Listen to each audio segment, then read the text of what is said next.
पहली नजर में तुम दिल को छू गए, जैसे खामोशी में सपने बोल गए।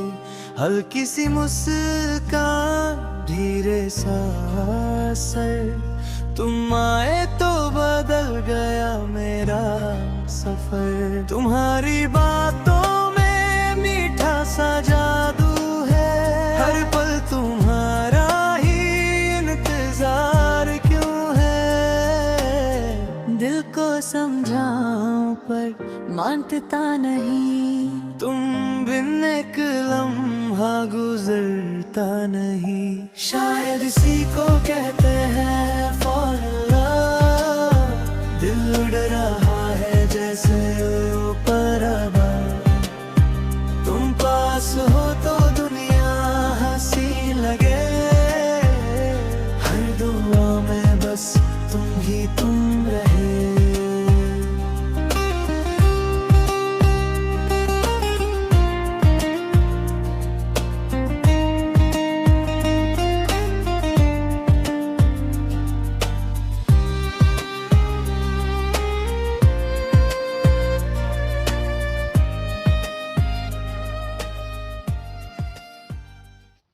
वांचिंग सुनो ना, काम खत्म होने के बाद अगर वो शंघाई लौटने से मना करे तो उसे समझाना वो यहाँ पर नहीं रह सकती। वो कहती है मैं तुम्हें समझाऊं, तुम कहते हो उसे समझाऊं। अब बाहर वाले किसी किसे समझाए भला। तुम अजनबी नहीं हो, तुम तो मेरी बीवी बनने वाली हो, मेरी मंगेतर हो। तुम बाहर वाली कैसे हुई? तुम अपना वादा तो नहीं तोड़ना चाहती? अब मैं छाती ठोक कर कह सकता हूँ कि तुम सिर्फ मेरी हो। बस करो, यहाँ कितने सारे लोग हैं, किसी ने देख लिया तो? उन्हें देखने दो ना। गुदगुदी करती हो? रुको, रुक जाओ।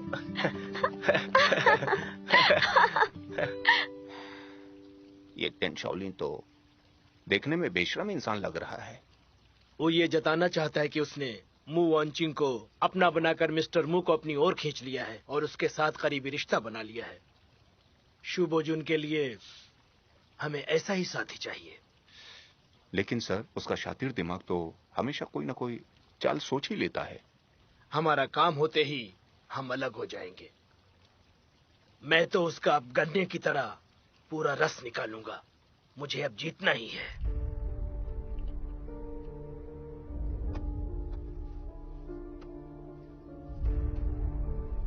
तुमने कहा कि टेन शाओलिन गवर्नर पे को लेकर एम्बेसी के बिल्डिंग में गया था। जी सर, और गवर्नर पे खुद टेन शाओलिन को वहां पर ले गए थे, लेकिन वो लोग एम्बेसी बिल्डिंग के दरवाजे पर रुक गए, इसलिए वो टेन के साथ चले गए। बीजिंग में अगर कहीं पे शू नहीं जा सकता तो वो है एम्बेसी। वो वहां पर क्या करने गए थे?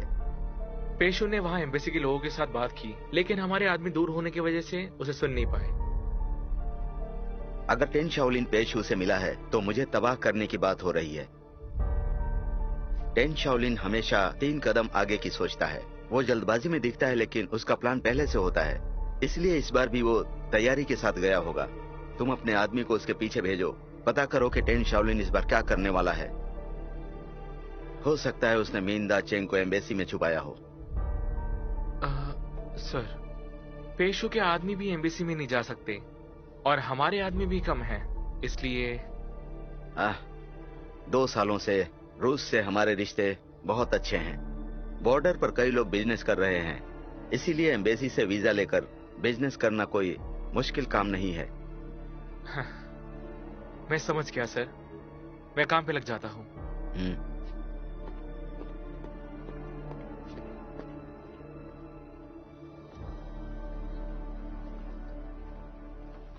आप इस केस की स्टडी कीजिए। आप इस केस को अदालत में चला सकते हैं या नहीं?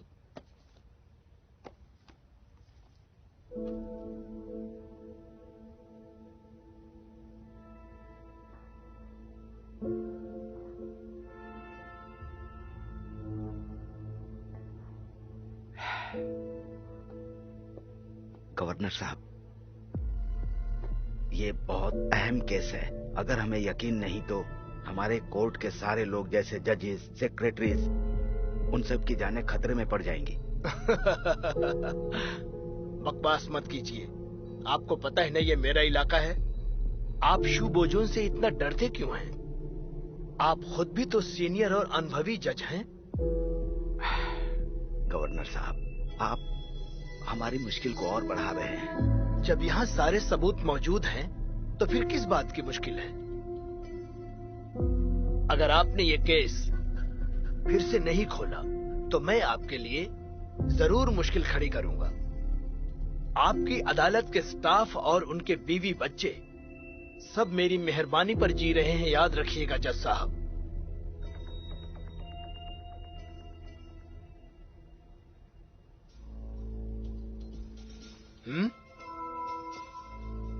जज साहब, क्या मैं आपको जरूरत से ज्यादा दयावान लगता हूं? आपको मुझसे नहीं, शू बोजुन से डर लगता है। गवर्नर साहब, हम ऐसी गुस्ताखी कैसे कर सकते हैं भला?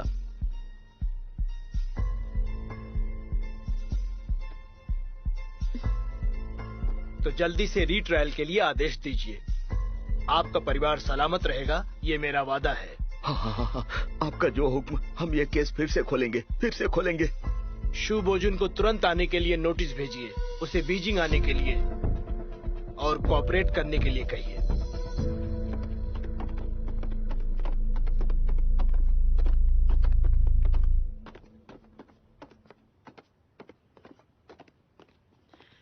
अब सब कुछ ठीक तो हो गया, तुम अपसेट क्यों हो? हाँ, सब ठीक से तो हो गया, लेकिन मैं उसके पावर से शू बोजुन को गिराना चाहता था। ये नहीं सोचा था कि जज साहब उसके सामने झुक जाएंगे, और ये भी नहीं जानता था कि जज साहब उसकी उंगलियों के इशारों पर नाचते हैं। हाँ, गवर्नर शू और गवर्नर पे एक ही मिट्टी के बने हैं। दोनों एक ही जैसे हैं। लेकिन एक रात में तुम कुछ नहीं बदल सकते। अब छोड़ो, सब ठीक हो जाएगा, है ना? हाँ, पहले हम ये जंग तो जीत लें। चलो।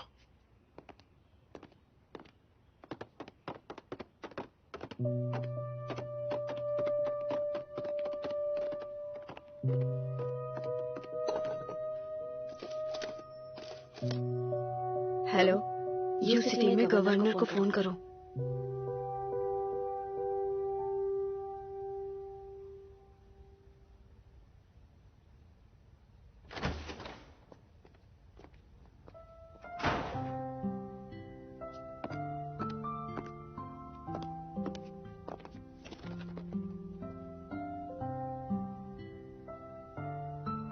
यहाँ क्यों आई हो?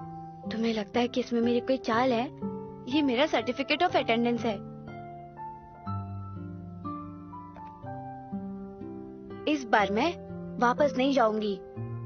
मेरे भाई के कोर्ट केस के लिए मैं अपनी पढ़ाई तो दांव पर नहीं लगाऊंगी ना।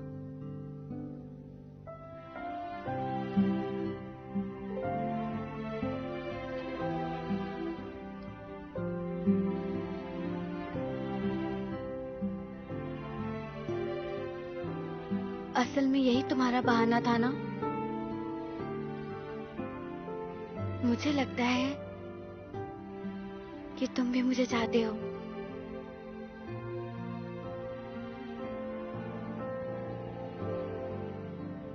तुम टेन शाओलिन के साथ सांघाई चली जाओ। तो पहले कह दो कि तुम मुझे बिल्कुल नहीं चाहते, मुझसे नफरत करते हो, और तुम्हें लगता है कि मैं तुम्हें परेशान करती हूँ।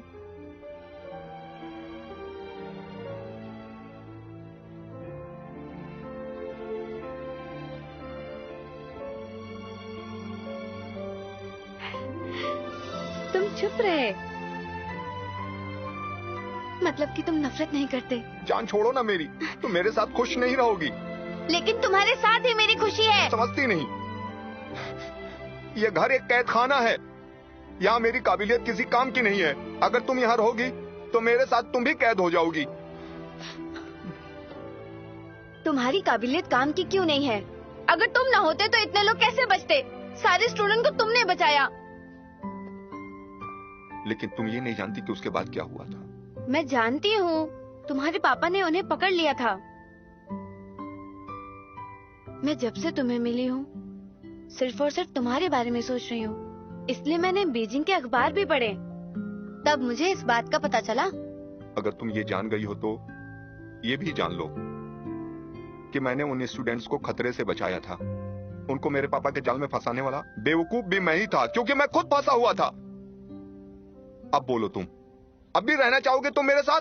तुम बेवकूफ नहीं हो और तुमसे बेहतर काम कोई नहीं कर सकता था। अगर तुम स्टूडेंट को पुलिस के साथ लड़ने से नहीं रोकते तो तुम उन्हें बचा नहीं सकते थे, और इस तरह उस दिन कई स्टूडेंट की जान जा सकती थी। इसलिए मेरे लिए तुम ही हीरो हो।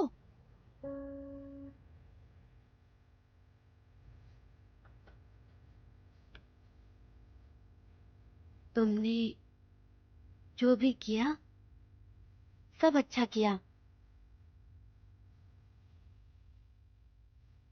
तुम्हें लगता है कि मैं हीरो हूं? ऐसा सोचती हो तुम? तुम गवर्नर पेई के बेटे हो। तुम अपने पापा के नाम पर बहुत आगे जा सकते थे, या मार्शल शो की तरह चैन की जिंदगी जी सकते थे। लेकिन तुमने मेहनत का रास्ता चुना। तुमने उन स्टूडेंट की मदद करने में जी जान लगा दी, क्योंकि वो तुम्हारी नजरों में सही थे, फिर वो स्टूडेंट अजनबी क्यों ना हो। तो अब बताओ, अगर तुम्हें हीरो नहीं कहा जाएगा तो किसे हीरो कहा जाएगा?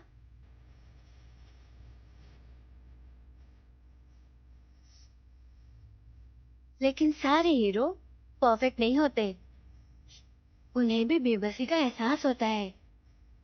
अगर हीरोज निडर हो तो, और किसी भी चीज से ना डरते हुए सब कुछ कर सकते, तो इस दुनिया में कोई हीरो कभी होता ही नहीं।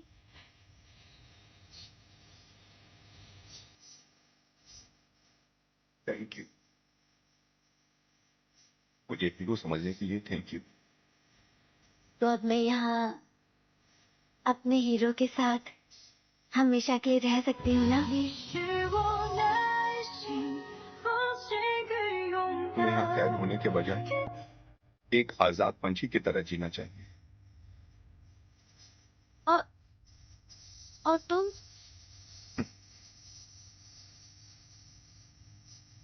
मैं तो पे परिवार का लड़का हूं ना।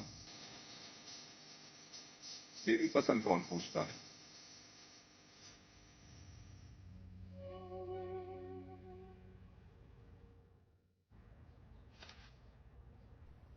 सर, अदालत में हमारे जासूस ने हमारे लिए एक संदेश भेजा है और कहा है कि आरोपनामे में वॉन्चिंग ने लिखा है कि उनके पास सबूत और गवाह दोनों हैं। पेशु खुद टेन शाओलिन और मू वॉन्चिंग को लेकर जज लियू से मिलने गए थे। जज साहब को आदेश मानना पड़ा। मैंने सोचा था वही हुआ। मेन दाचेंग मरा नहीं है। टेन शाओलिन ने उसे एम्बेसी में छुपा रखा है। उस पे पर उसे भरोसा नहीं था, इसलिए उसने उस पर पत्ता नहीं फेंका। सारा कसूर मेरा है। मिंदा चैंग को मारने में नाकाम रहा, लेकिन एम्बेसी पर कड़ा पहरा लगा हुआ है। कई बार आदमियों को भेजने के बाद भी उन्हें वहां से कोई भी सबूत नहीं मिला। नहीं, तुम बेकसूर हो। अगर हमें वहां कुछ मिल भी जाए तो हमें मिन दाचेंग को कुछ नहीं होने देना चाहिए। लेकिन उसके हाथ में कौन सा सबूत लगा है? मिन दाचेंग अब तक हमें धोखा देता आया है। हमसे कोई दुश्मनी निकाल रहा है वो। पर उनके पास क्या सबूत है? क्या ऐसा हो सकता कि मिंदा चैंग ने हमारे बारे में उनसे कुछ कहा हो, युआन हांग के बारे में? फिलहाल तो हमें कुछ न कुछ करना होगा। मैं तो मान ही नहीं सकता कि इस केस को वापस खोलने के लिए टेन ने गवर्नर पे पर दबाव डाला है। लगता है उसने गवर्नर पे को लालच दिया है। इसमें चौंकने जैसा क्या है? पेशु कब से मेरी जगह लेना चाहता है, इसीलिए इस मौके को वो हाथ से नहीं जाने देगा। लेकिन मैंने यह कभी नहीं सोचा था कि एक ऐसा बैंडिट का लड़का विदेशियों से ऐसी दोस्ती बना लेगा। हाँ, वो किसी को जानता है, इसलिए एम्बेसी में किसी को भी छुपा सकता है। जापानी मिनिस्टर वातनाबे अभी बीजिंग में है। वो मेरे पुराने दोस्त हैं। उनसे जासूसी करवाओ और टेन शाओलिन और एम्बेसी का कनेक्शन पता करो। जी, लेकिन एक बात है, हम इस सामान का क्या करेंगे? अब तुम जाओ और अदालत में यह कहकर टेलीग्राम भेजो कि मैं बहुत बीमार हूं, जिसकी वजह से इतनी दूर नहीं आ सकता, इसीलिए मैं तुम्हें भेज रहा हूं। मुझे?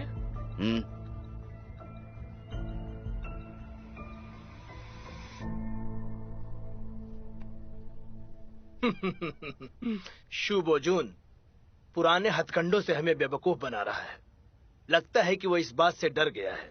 उसे पता है कि वो जीत नहीं सकता और वापस भी नहीं जा सकता, इसलिए उसने अपने जूनियर को उसके बदले भेज दिया है। गवर्नर साहब, ये जितना आसान लगता है उतना है नहीं। अगर शू बोजुन को ट्रायल से कोई उम्मीद ना होती तो वो अदालत के समन को इग्नोर कर सकते थे, लेकिन इस तरह कोर्ट में शू युआन को भेजने का आखिर क्या मतलब है? मुझे लगता है शू युआन के कुछ अलग ही इरादे हैं। वो कुछ और ही सोच रहा है। तुम्हें क्या लग रहा है? क्या करने की सोच रहा है? अभी तो मैं इस बारे में कुछ नहीं बता सकता, लेकिन शू बोजुन हाथ पे हाथ धरे बैठे रहने वालों में से नहीं है। सर, मुकदमा जल्दी चलाइए, नहीं तो देरी से नुकसान हमारा ही होगा।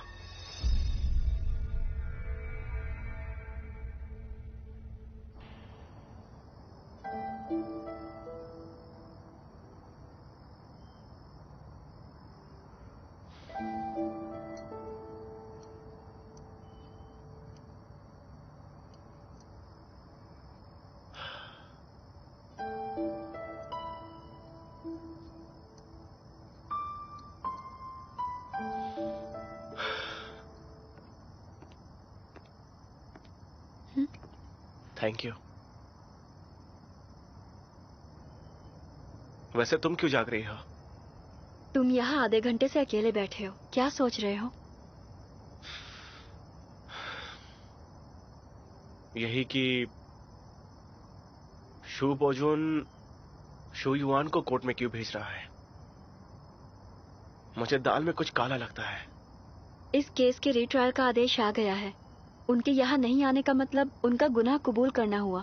वो खुद नहीं आए पर अपने जूनियर्स को भेजा, मतलब अगर वो हार भी गए तो उन्हें कोई नुकसान नहीं होगा। हाँ, सही कहा तुमने, लेकिन सवाल यह है कि वो शू युआन को क्यों भेज रहे हैं? संभाल कर। मैं ठीक हूं। जरा सोचो, सबूत तो हमारे ही हाथ में है और शू बोजुन अच्छी तरह से जानता है कि इस बार मैंने और गवर्नर ने उसे जड़ से उखाड़ फेंकने के लिए ही हाथ मिलाया है। अगर उसने कुछ नहीं किया तो वो हार जाएगा, लेकिन अगर कोर्ट में देरी करवा दी अपनी बीमारी का बहाना बनाकर, तो उसे कोर्ट से वक्त भी मिल जाएगा और आगे का प्लान भी सोच लेगा। लेकिन अभी तो वो कुछ और ही कर रहा है।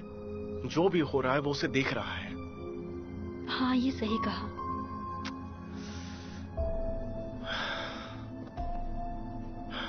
वैसे अगर शू बोजुन ने आने से मना किया तो उसका भी एक प्लान है। उसके जासूस हर जगह फैले हुए हैं। जब मैं गवर्नर साहब को दाचंग से मिलवाने के लिए ले गया था, मैंने उन्हें जानबूझकर हमें देखने दिया। पहले मुझे लगा कि शू बोजुन मिन दाचंग को मार देगा। हम उसे तभी एम्बेसी के इलाके में ही पकड़ के अपने हवाले कर सकते थे और हम कोर्ट केस भी शुरू कर सकते थे, एक गवाह को मारने के इल्जाम में। अगर वो कोर्ट में ना आता तो भी पता इससे क्या होता, 10 साल पहले वाला केस खुल सकता था। लेकिन मैंने ये सोचा ही नहीं था कि वो अपनी जगह शू युआन को भेज देगा, वो भी कोर्ट में। चालाक तो है।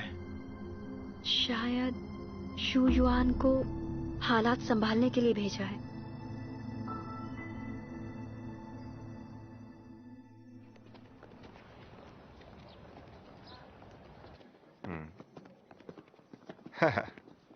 हे, कैसे हो? कितने दिनों बाद मिले। शू युआ, तुम्हारा स्वागत है।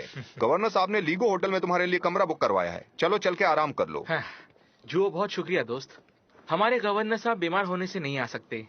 कहीं मिलिट्री गवर्नर पे गुस्सा तो नहीं है ना? नहीं यार, ये क्या बात लेकर बैठ गए तुम तो गवर्नर साहब के पर्सनल और फेवरेट बॉडीगार्ड हो। हाँ, तो कोर्ट में उनके बदले में तुम्हें भेजने का फैसला सही है।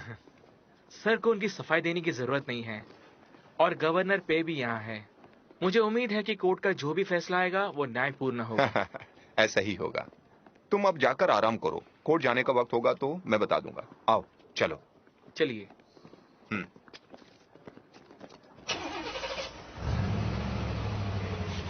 चलो।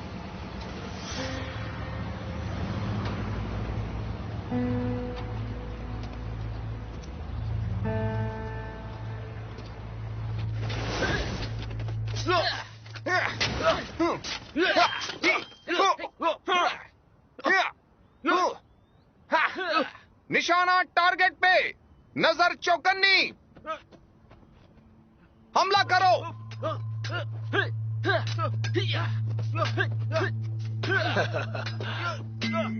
टेन शाओलिन, मेरे सोल्जर्स को देखा? कहाँ तुम्हारी आर्मी और कहाँ मेरी, है ना? बात तो आपने सही कही है। पीढ़ियों से आपके सोल्जर्स हमारे जैसे गवार सोल्जर से काफी बेहतर रहे हैं। मजाक अच्छा कर लेते हो।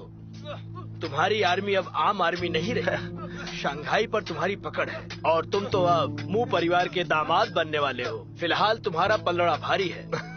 मजाक तो आप भी कर रहे हैं। मेरे पास 2000 सोल्जर्स ही हैं और आपके पास तो हमसे कई गुना सोल्जर्स हैं। हमारी भी कुछ परेशानियां हैं। तुम क्या जानो हमारी मुश्किल के बारे में। 1 लाख लोग, ऊपर से उनके घोड़ों का भी ख्याल रखना पड़ता है। बहुत पैसा खर्च होता है। शूबोजुन का इलाका यांगजे में बहुत बड़ा इलाका है। सू जिंगशान की शांगशी के नॉर्थ वेस्ट में कोयले की बड़ी खान है। वो उसके सामने कुछ भी नहीं। ऊपर से बाढ़, सूखा और टिड्डों से भी इस साल जूझ रहे हैं। किसान कमा नहीं रहा, लेकिन सैनिक को देना पड़ता है। ये तो आपका बड़प्पन है। आप दूसरे गवर्नर्स की तरह आने वाले सालों के लिए टैक्स इकट्ठा नहीं करते। मुझे भी ऐसा करना है। अगर मेरे पास यू सिटी जैसा बड़ा शहर होता, जैसा शूबोजुन के पास है, तो मैं इन अमीरों के पास से आर्मी का सारा खर्चा निकाल लेता, लेकिन कर नहीं सकता। सामान्य लोगों के पास आर्मी को देने के लिए इतना पैसा कहाँ है? अगर मैंने उन पर ज्यादा जबरदस्ती की तो मैं अपने सैनिकों को कुछ नहीं दे पाऊंगा। सही कहा।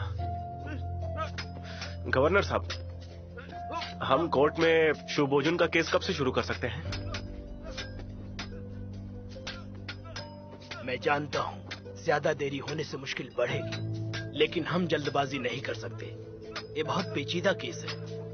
हमें कोर्ट को भी वक्त देना होगा, जिससे उन्हें भी तैयारी का समय मिले, जिससे ये लोगों को कहने का मौका नहीं मिलेगा कि हमने शूबोजुन को गुनहगार ठहराना पहले से ही तय कर रखा है। ऑफिसर शू आए हैं और आपके लिए जरूरी संदेश लाए हैं। टेन शाओलिन, मुझे जाना होगा और अब तुम यहीं पर मेरा इंतजार करो। ठीक है।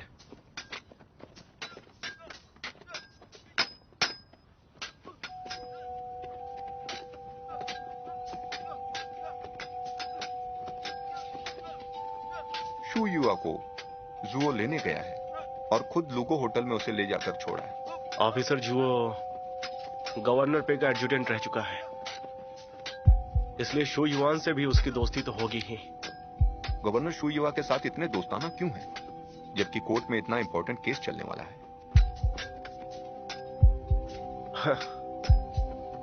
अगर हमने कोर्ट जल्दी नहीं खुलवाया तो मुसीबत हो जाएगी। मुसीबत? पेशु खुद ही मुसीबत है। टेंसी, शू युआन पर नजर रखो और कुछ खबर मिलती है तो मुझे तुरंत बताओ।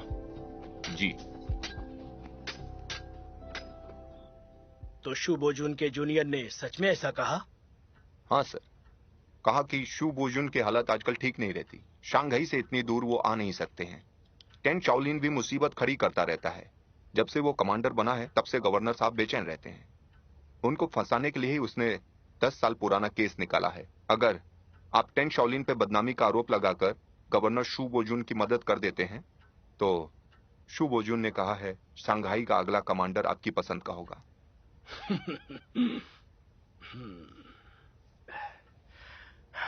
सिर्फ शंघाई के कमांडर का लालच देकर वो मुझसे छुटकारा नहीं पा सकता तो है। सर, आपको जो ठीक लगे हम उनके साथ वो सौदा कर लें। हमारे लिए कौन सा विकल्प अच्छा है, टेन शाओलिन को गिराना या शू बोजुन को गिराना? शू बोजुन को गिराना ही ठीक रहेगा नहीं, सर। हमें शू बोजुन को तो गिराना ही होगा, लेकिन हमें टेन शाओलिन से भी मुनाफा चाहिए। यानी कि सर, हमें टेन शाओलिन का फायदा उठाना चाहिए। आज मैंने उसे हिंट तो दे दिया है। अगर वो होशियार है तो उसके लिए इशारा काफी है। जल्दी कोर्ट को खोलने के लिए वो होनहार है, ये उसे साबित करना पड़ेगा। और एडजुटेंट जू सर, उससे वादा कर लो कि अगर शू बोजुन टेन शाओलिन से सौदा करने के लिए हमें मजबूर करेगा तो कह दो कि शंघाई का कमांडर चुनना भी बाकी है, इसलिए जल्दबाजी ना करे। समझ गया सर। जाओ और पेयोंग को भेजो। जी। मार्शल, ये किताबें लेकर आया हूँ। मुझे थोड़ी देर हो गई, लेकिन मैं आज पूरा दिन काम में ही था। आज कहाँ गए थे? मैंने पूरे दिन तुम्हें देखा ही नहीं। क्या कहूँ, गवर्नर शू का प्रतिनिधि यहाँ आया हुआ है, इसीलिए ऑफिसर शू उन्हें लेने और होटल छोड़ने गए थे, और उससे गवर्नर साहब को भी मैसेज भेजने थे, इसीलिए बहुत बिजी होने से उसने ये काम मुझे सौंप दिया, इसीलिए मुझे थोड़ी देर हो गई। शू बोजुन का जूनियर यहाँ कोर्ट में हाजिरी देने आया है, लेकिन पापा को उससे क्या बात करनी है?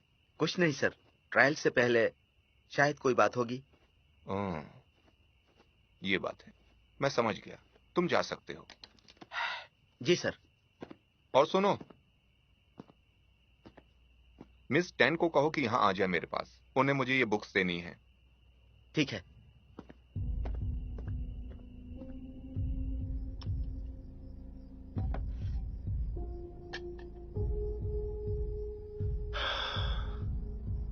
इसका मतलब पेशू के ऑफिस से सब काम खत्म करके ऑफिसर जुओ सीधा होटल चला गया। हाँ, और बाहर निकलने से पहले काफी देर वहां था। और शुयुआन? मैंने उस होटल में रहने के लिए एक आदमी को भेजा है। कुछ हुआ तो वो बताएगा। इसलिए पेशुआ कह रहा था कि उसके पास पैसे नहीं है। लेकिन जब मैंने ट्रायल के लिए टाइम की बात कही तो उसने अपना रंग तुरंत ही बदल दिया। वो किसी गिरगिट से कम नहीं है। वो दोनों हाथ में लड्डू चाहता है। अब हम क्या करें? ये इलाका भी तो पेशू का है। उसने धोखा दिया तो हम उसका कुछ बिगाड़ नहीं सकते। सही है, तो उसके लिए उलझने पैदा कर दो।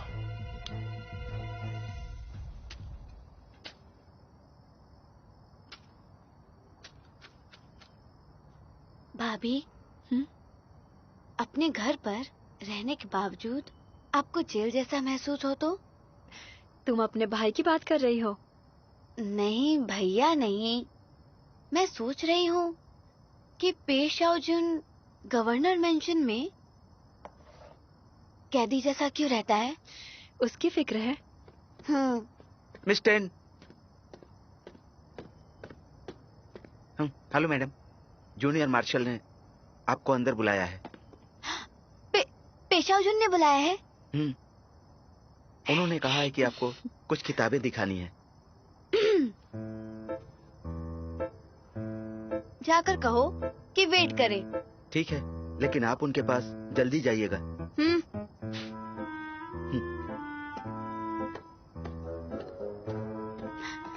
भाभी, मैंने उसके साथ पढ़ने के बारे में कभी बात नहीं की। मैंने उसका दिल छू लिया। वो कहावत सच निकली। एक दिन की जुदाई पतझड़ के मौसम जैसी निकली। सही है। भाभी, आपको लगता है पेशाओजुन मुझसे मिलने का बहाना ढूंढ रहा है? किसी बहाने से मिलना चाहता है वो। पर मुझे नहीं लगता कि वो तुमसे मिलने का बहाना बना रहा होगा। चलो मैं भी चलती हूँ साथ में।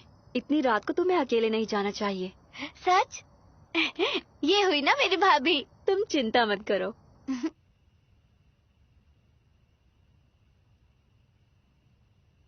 पेशाओजुन, हम किताबें लेने आए हैं, अंदर आ जाए। आ जाओ। मिस्टर पे, मिस्टर पे।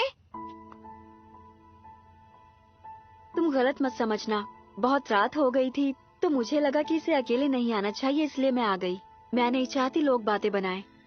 मिस मू, आपने सही किया। मुझसे गलती हो गई। पेशाओजुन, मुझे मिस किया या नहीं? मुझसे मिलना चाहते थे तो बता देते। बहाने की क्या जरूरत थी? मिस टेन, आपको यहाँ बुलाने की वजह कुछ अलग है। मुझे ये कहना है कि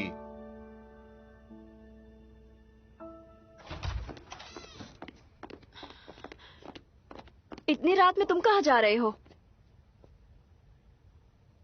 टेंसी, यहाँ नजर रखो।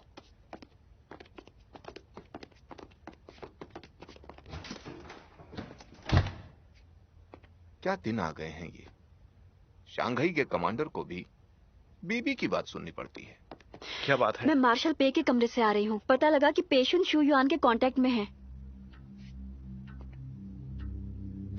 इतनी देर रात तुम उसके कमरे में क्या करने गई थी? तुमने सुना ना मैंने क्या कहा? अब तुम शक क्यों कर रहे हो ऐसे? पेशुन ने तुम्हें धोखा दे दिया तो? वो लड़का नजर कैद में है, फिर भी उसे पता है, तो फिर मुझे कैसे नहीं पता होगा? तो तुमने उसके बारे में सोचा? अगर एक दूसरे से हाथ मिलाकर तुम्हें फंसा दिया तो? यहाँ इस बात की चिंता तुम मत करो, ठीक है? शू बोजुन पेशु को चाहे किसी भी चीज का लालच दे, गवर्नर पे के लिए उसका गिरना ही ज्यादा फायदेमंद है। पेशु सिर्फ मुझ पर दबाव डालना चाहता है, इसलिए वो चुपचाप उससे बात कर रहा था, जिससे मुझसे वो मुनाफा ले सके। लेकिन तुम्हें यकीन तो है ना? जरा सोचो, पेश अर्जुन अभी घर से निकल भी नहीं सकता। अगर पेशु उससे छुपाना चाहता तो उसे भनक भी नहीं लगती। और शू बोजुन तुम्हारे परिवार से फंड लेने के लिए पेशु के साथ पार्टी में गया था। सही कहा। पर अब तुम क्या करोगे?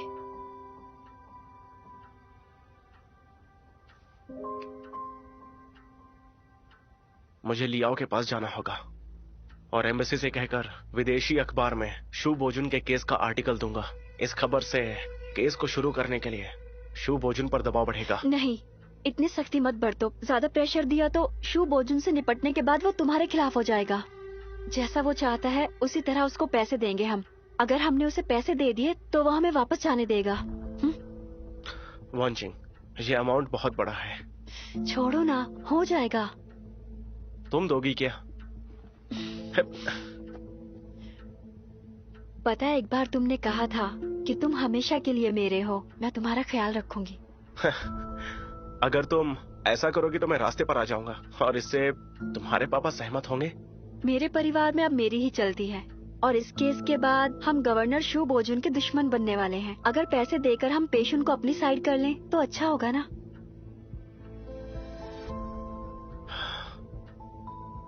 ओके, कल देखते हैं कि पेशु आखिर सोच क्या रहा है। तुम मत जाना, मैं जाऊंगी। तुम जाओगी? गवर्नर पेशुन घमंडी इंसान है। अगर तुम जाओगे तो तुमसे बहस करेगा, और मैं तो लड़की हूँ तो मुझसे नहीं करेगा। नहीं तो उसकी इज्जत कम हो जाएगी। तुमने देखा था ना उसे, तुम्हारी बहन के साथ अच्छे से पेश आ रहा था। वो लड़कियों के साथ इज्जत से बात करता है। नहीं, मुझे उसके साथ छोटी बातों पर बहस मंजूर है। क्यों? तुम उन औरतों के साथ पत्ते खेल सकते हो, डांस कर सकते हो, तो तुम्हारे लिए मैं कुछ नहीं कर सकती? मैं तो मजाक कर रहा था, लेकिन तुम नहीं जाओगी। तुम अभी मेरे पति नहीं बने हो। तुम उससे बात करोगे तो ये बात ठीक नहीं होगी। और वैसे भी मुंह परिवार में अब मेरी ही चलती है, और हर छोटी बात के लिए तुम्हारी बीवी बनकर तुम्हारे पीछे रहना, इससे तो मैं कमजोर बन जाऊंगी ना। लेकिन बस करो, मैं जानती हूँ क्या करना है।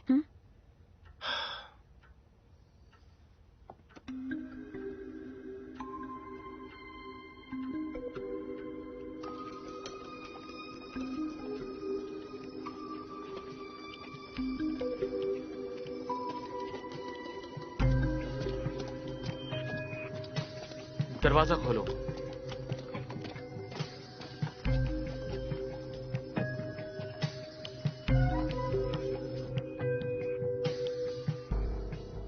शू युआन गाइल्ड हॉल में गया है? जी सर, वो सादे कपड़ों में था और हैट पहनी हुई थी। रास्ते में वो बहुत चौकन्ना था, इसलिए हमें उसका दूर से पीछा करना पड़ा। ऑफिसर जू के साथ बात खत्म करने के बाद वो कहाँ गया था? हमारे आदमी वहीं रुके थे। जुओ के जाने के बाद वो वहां से कहीं नहीं गया, और अंधेरा होने तक वो गाइल्ड हॉल में ही था। सवाल यह है कि वो शू बोजुन को तार भेजने के बजाय गाइल्ड हॉल में ही क्यों गया?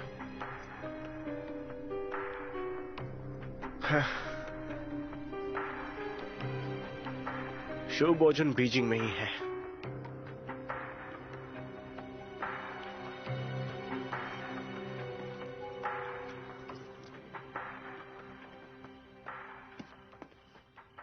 तुम यहाँ आए थे तब तुम्हें किसी ने देखा था क्या?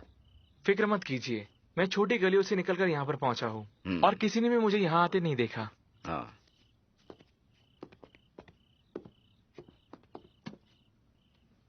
पेश उनसे तुम्हारी क्या बात हुई? ऑफिसर जू ने कहा कि गवर्नर पेक को हमारी शर्तों में बहुत दिलचस्पी है और वो साथ देने के बारे में सोचेंगे। क्या उसने ये बताया कि टेन शाओलिन से कब निपटेगा? उन्होंने वक्त मांगा और शंघाई का कमांडर भी वो चुन लेंगे, इसलिए हमें फिक्र करने की कोई जरूरत नहीं है। उसने जैसा कहा वैसा वो करेगा नहीं। पेशून एक चालबाज इंसान है, वो बस बात को खींच रहा है। वो देखना चाहता है कि कौन उसे ज्यादा पैसे देता है। तो सर आपने ये भी सोच रखा है? मुझे तो बस इस बात को कंफर्म करना था। अगर वो मेरे साथ आना चाहेगा तो कीमत ऊंची लगाएगा। उसका पेट सिर्फ शंघाई के कमांडर की पोस्ट से बिल्कुल नहीं भरेगा। इस बार उसने बहुत जल्द जवाब दे दिया। वो हमसे टेन शाओलिन पर दबाव डलवाना चाहता है, जिससे वो टेन शाओलिन से ज्यादा पैसे निकलवा सके।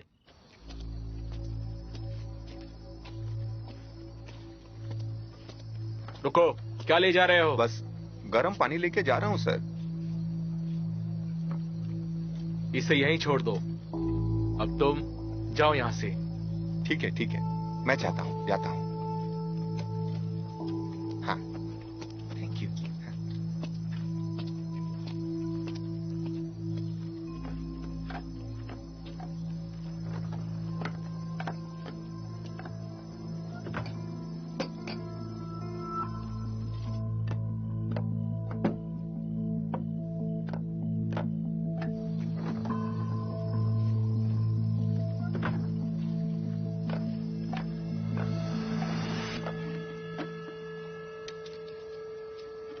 सर अब ये बताइए हमें क्या करना है?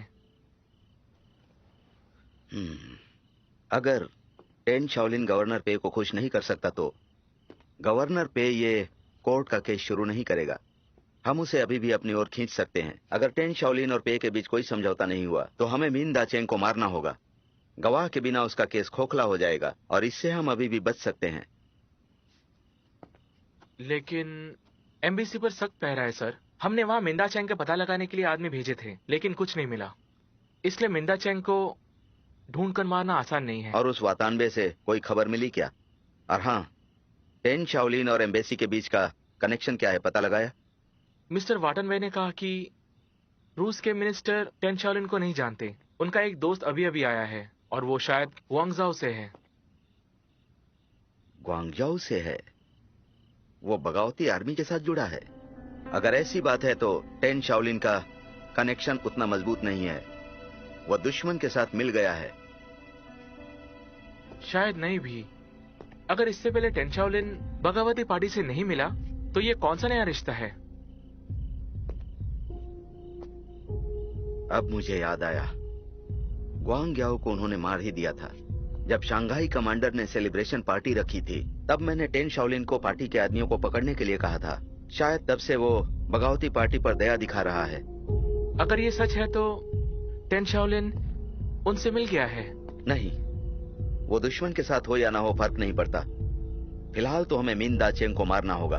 अगर एम्बेसी में हम ये काम नहीं कर पाए तो जब उसे कोर्ट ले जा रहे होंगे तब उसे मार सकते हैं, केस से पहले।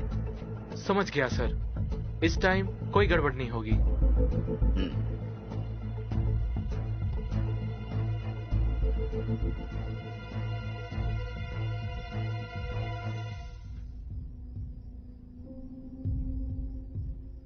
ये सिगरेट गवर्नर के घर की ही है। मैंने इसे शू गुआंग्याओ को पीते देखा है। मतलब शू बोजून बीजिंग में आ गया है और वो गाइल्ड हॉल में ही रुका है। सर, हम उनसे एक कदम आगे रहें तो?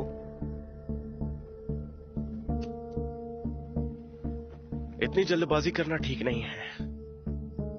वैसे भी वो बचेगा नहीं।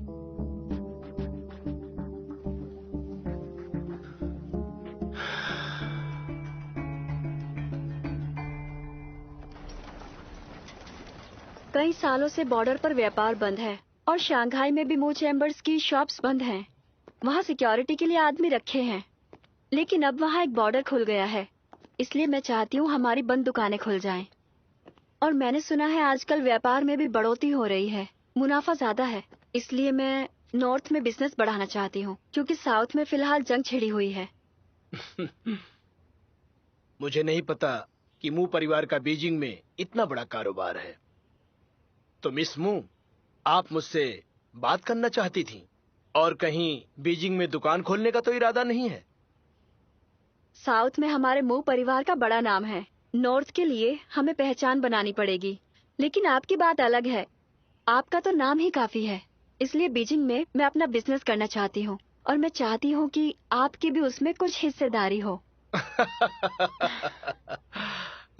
तो मेरे नाम से तुम खुद अपने आप को प्रोटेक्ट करना चाहती हो? हाँ, तो अब मुझे बताओ कि आखिर में मैं किस वजह से तुम्हारी मदद करूं?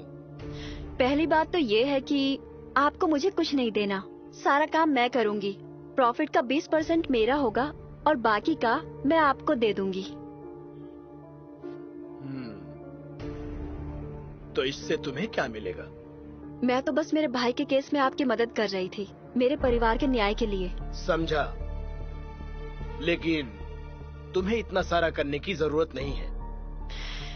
लोगों को लगेगा मैंने रिश्वत दी है, पर मैंने आपको कोई रिश्वत नहीं दी। मैं तो आपके साथ बिजनेस करके प्रॉफिट शेयर कर रही हूँ। लेकिन अगर आपकी इज्जत पर आंच आई तो मुझे इस बात का बुरा लगेगा।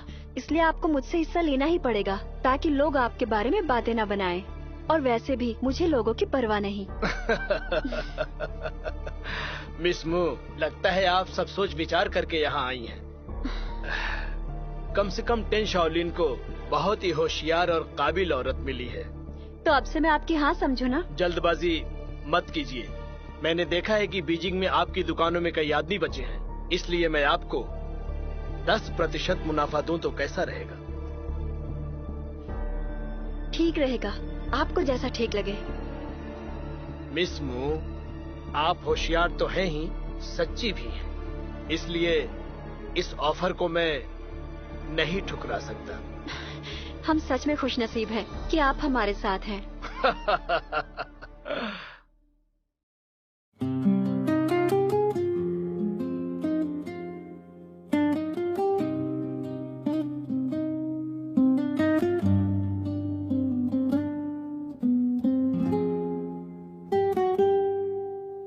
तुम भी तन्हा थे, मैं भी तन्हा था।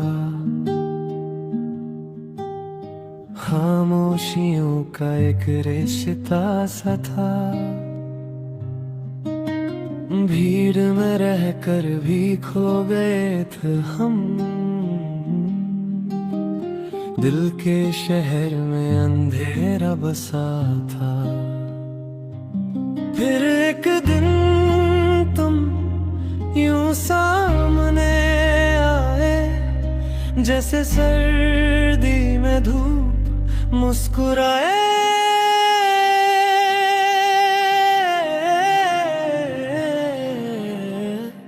तुम भी तन्हा थे, मैं भी तन्हा था।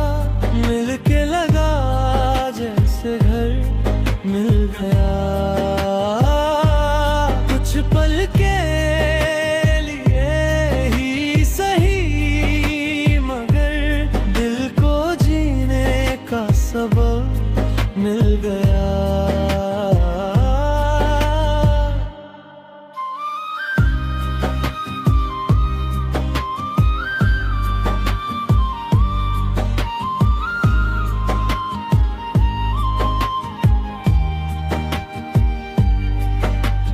बातें तेरी अब भी याद आती हैं। रातों को चुपके से रुलाती हैं। हाथों से हाथ जो छूता तेरा, सांसें भी मुझसे रूठ जाती हैं।